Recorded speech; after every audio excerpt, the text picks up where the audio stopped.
This is the story of the almost great orange juice explosion of 1994, because some people asked for the story. So I am going to tell it. Dad, this never happened. I was not this careless. But this is a story that I tell in our Year 6 workshops, week 2. And it does have a moral to it. There is a reason for it, other than me indulging in storytelling, which, you know, I hate to do. So this is the story, and it goes a little bit like this. In 1994, someone who may or may have not been me, was in Year 7. Please don't work out right now how old that makes me, but I was in Year 7 in 1994. And in Year 7 in my school, we all had a locker, and we had this locker only in Year 7. And then we would move out of the classroom, the Year 7 classroom, and we were given another locker, which we had from Year 8 to Year 11. So in my Year 7 classroom was a locker. And around May half-term time, we were having a class party in the afternoon. And on the Friday afternoon, we were allowed to bring in a change of clothes, to bring in a bit of food and a bit of drink to share. And so I bought in a change of clothes, I bought in a litre carton of orange juice, and I bought in some cookies. And I put them all in my locker because I didn't want to carry them around all day. I locked my locker and I went about my day. Now it got to lunchtime and my friends were like, let's get changed now.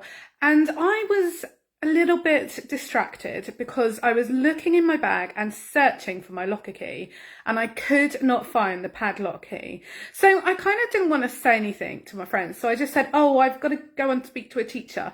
And so I got my key. Sorry, I didn't get my key. I got my bag and I went round all the classes that we'd been to.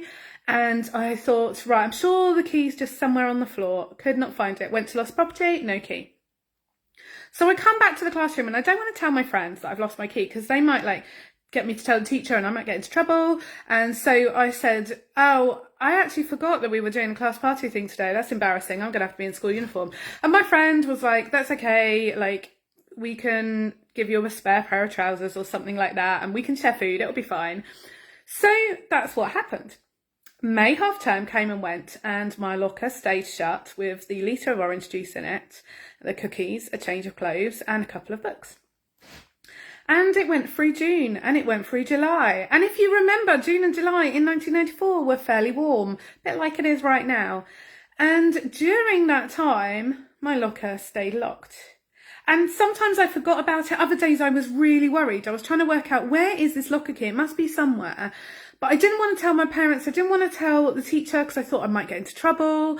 And I just thought it will turn up. It will all work out, I'm sure. I didn't even tell my friends. I just kind of made excuses to why I wasn't using my locker. Came to the last week of term.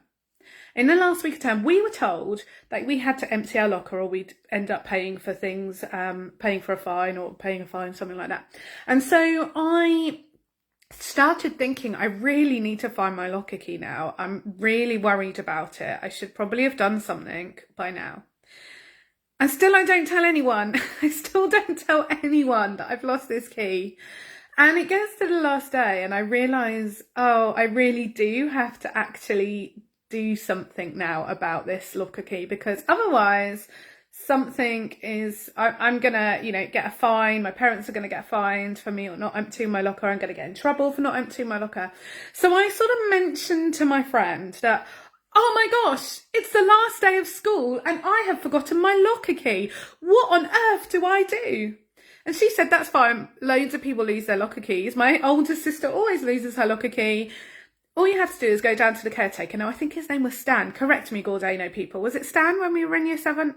And she said, he's really nice. We'll go down to Stan. Go and tell him. And he will come with his bolt cutters and chop off the padlock. It's absolutely fine. What are you worrying about? So I went down to the caretaker. We'll call him Stan anyway.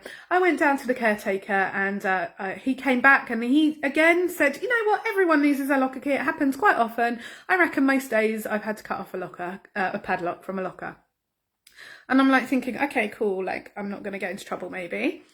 And he gets his bolt cutters. He cuts off the padlock. He pulls it off. He opens the locker. And Stan looks at me. And I look at Stan, and we both look at the expanding orange juice carton in my locker. And we both know that I have lost my key for much more than 24 hours. And so, like a bomb disposal expert, Stan steps forward, the class scatters, everyone is like hiding from this orange juice bomb that is about to explode. And he puts his 2 fingers into the archway. He slowly moves backwards. And even though he's probably pushing, I shouldn't say that, he probably wasn't pushing 60. In my head he was. But he was probably in his 50s. He did a squat to bin level and carefully put the orange juice into the bin and tied up the bin liner. And he said, Lou, I'll take care of this now. And he walked away. Now, that is a true story. No, it's not, Dad, but it is. It's a true story about me losing my locker key, but it's about much more. And the way we use this story is we talk about how, when we don't talk about the things we're worried about, when we don't talk about the things that are going wrong, how that can be like that orange juice, but inside of us, it just fizzes and it gets a bit festery and a bit fermenty inside of us. And so that's where we lead on to asking them about who are the people you can talk to when you start getting worried about secondary school, or when you're at secondary school and you're worried. Who are the people? Can you find out on your transition day who some of the people you can go to are? And who are the people right now in your life, the trusted people? And what makes them that trusted person? And so this is an activity that you could do with your child. Obviously, don't tell the story as if it's yours, but you can nick the story if you want. And help them think about who are the trusted people. Why are these people the people that they trust? It's a really important question to see what it is, what the relationship that's going on there is.